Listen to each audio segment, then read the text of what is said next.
Bien-aimés dans le Seigneur, laissez les messages appelés. Si c'est quelque chose du genre et vous voulez une réponse et que vous avez insisté, il n'y a pas de réponse, appelez la prophétesse. Elle, à partir du moment où elle est disponible, elle vous répondra. Moi, quand je trouve les réponses, après je vous répondrai. Donc, le Seigneur donne le libre choix. L'Éternel ne dit pas que vous êtes obligés. L'Éternel n'oblige pas. Si les personnes appellent, ce sera pour leur bien. Nous prierons avec eux. Nous présenterons la situation à Dieu dans la prière. Mais si les personnes n'appellent pas, mais dans ce texte, nous avons compris quelque chose. Et l'un des disciples d'Élisée a compris une chose. Lorsqu'on s'engage dans une entreprise, il faut la présence du serviteur ou du ministre de Dieu ou des serviteurs des ministres de Dieu.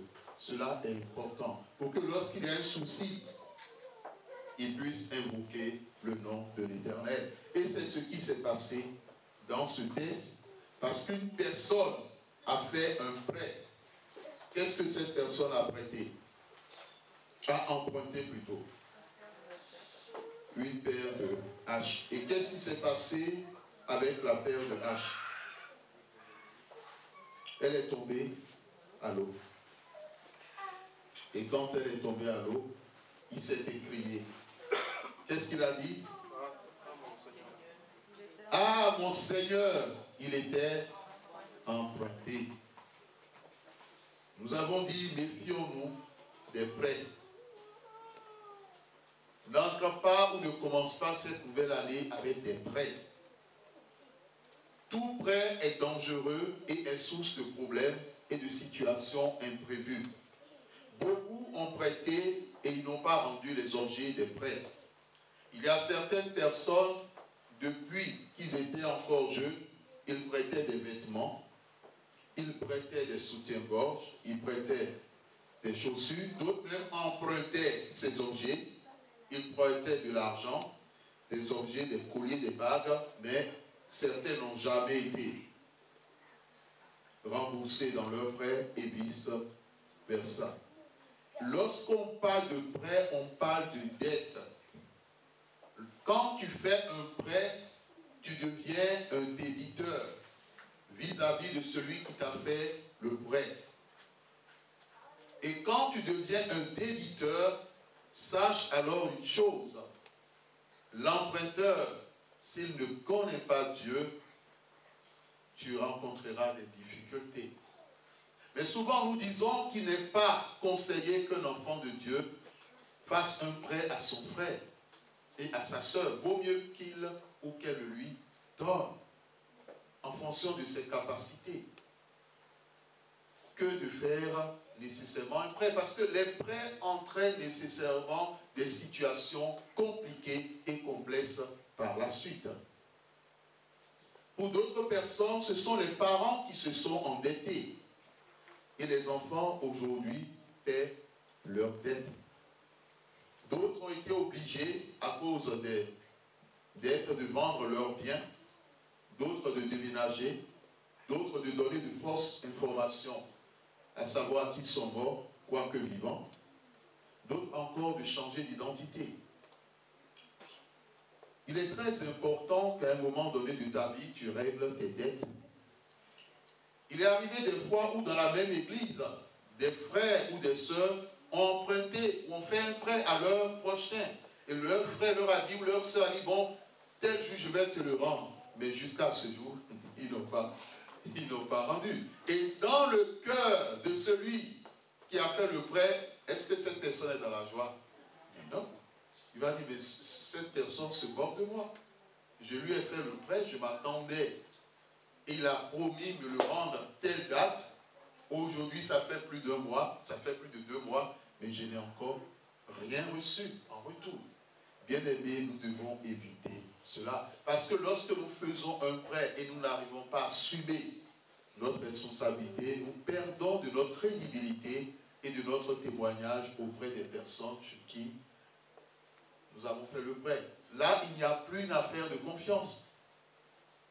Hâtez-vous une autre fois ou un autre jour vers cette personne en lui disant « Prête-moi encore de l'argent ».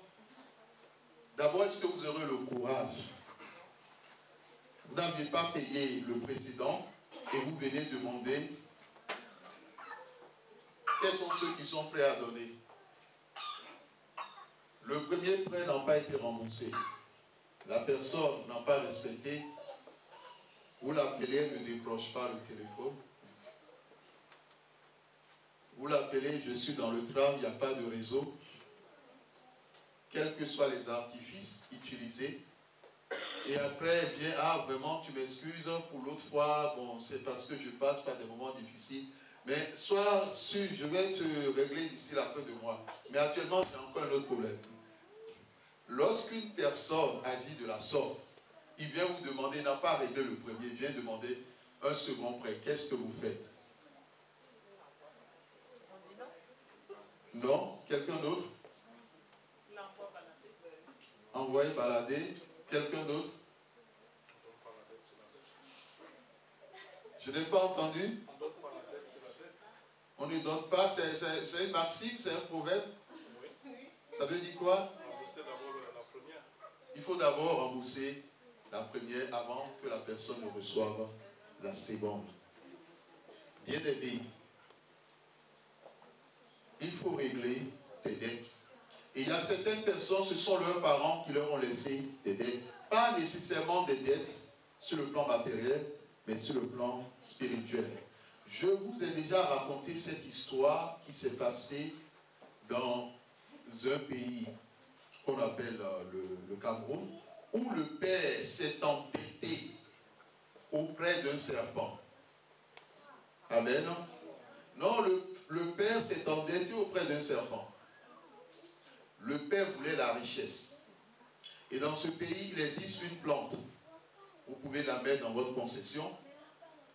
Et cette plante, elle a besoin d'être nourrie. Et souvent, ce qui est utilisé, ce sont des œufs.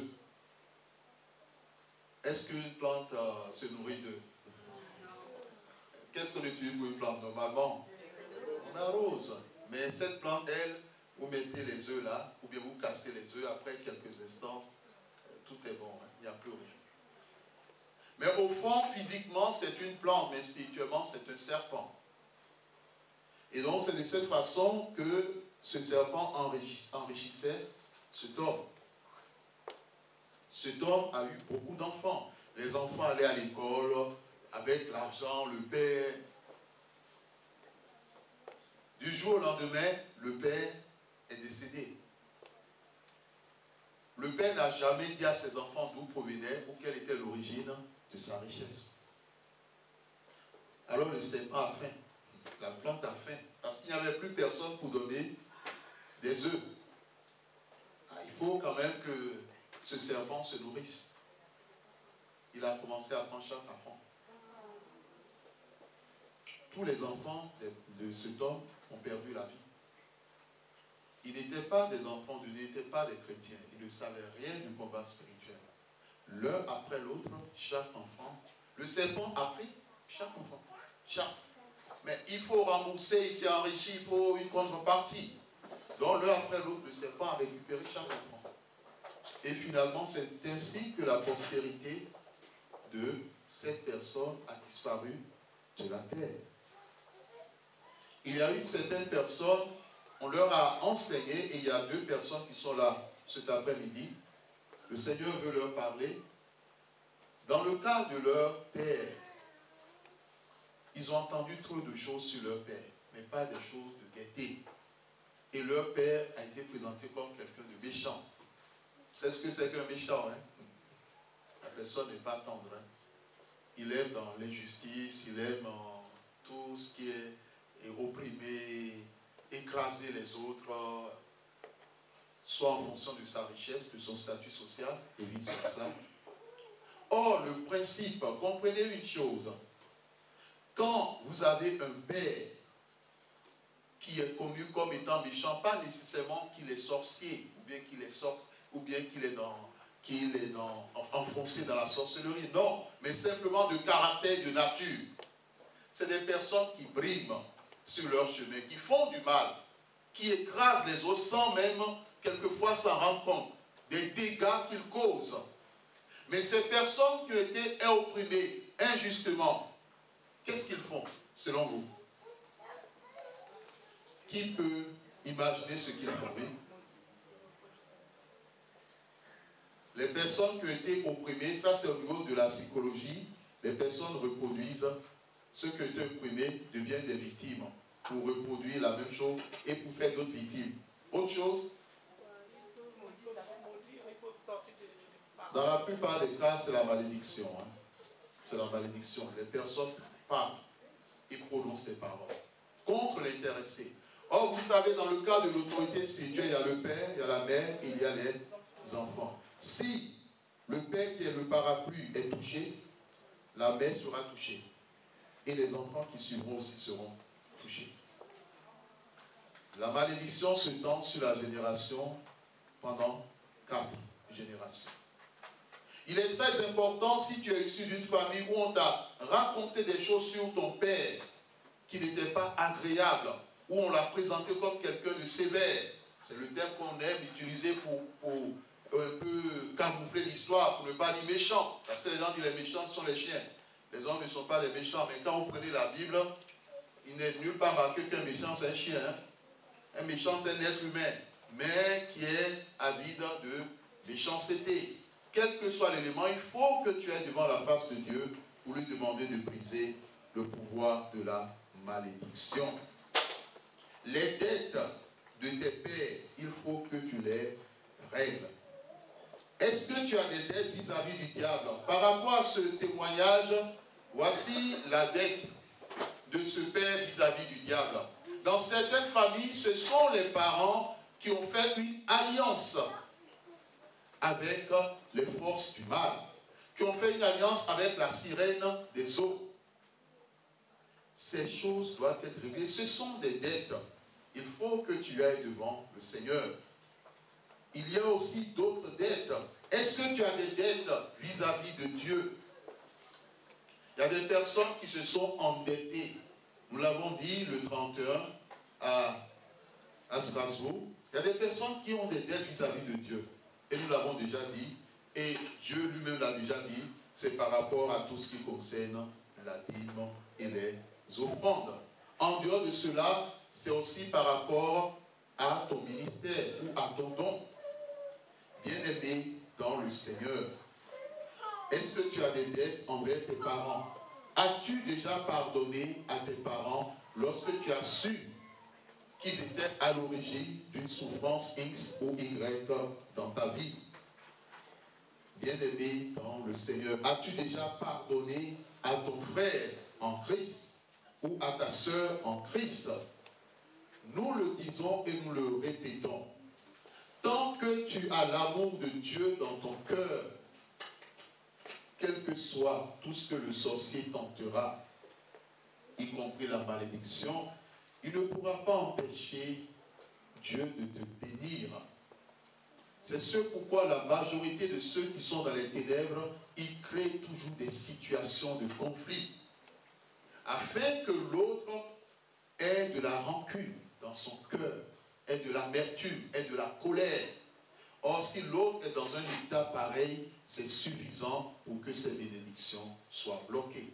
Nous l'avons souligné, lorsque tu es dans cette attitude de colère et de pardon non réglé, spirituellement, tu es enchaîné et jeté dans une prison. Amen.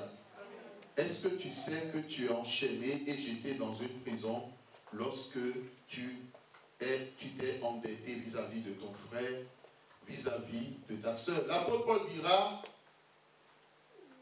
en utilisant ce terme, la dette de l'amour.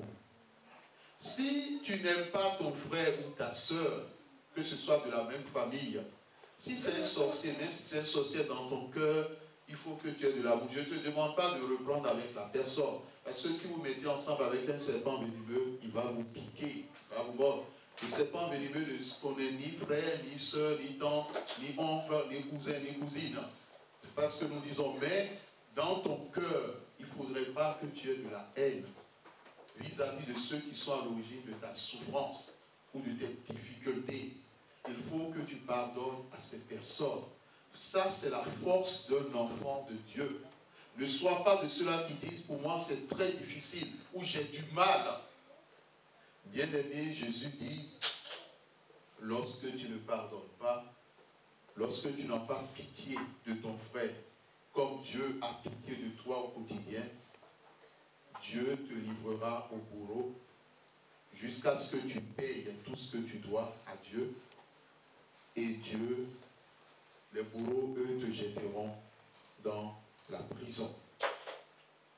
Mon frère, ma soeur, cette année, Dieu veut avancer avec toi.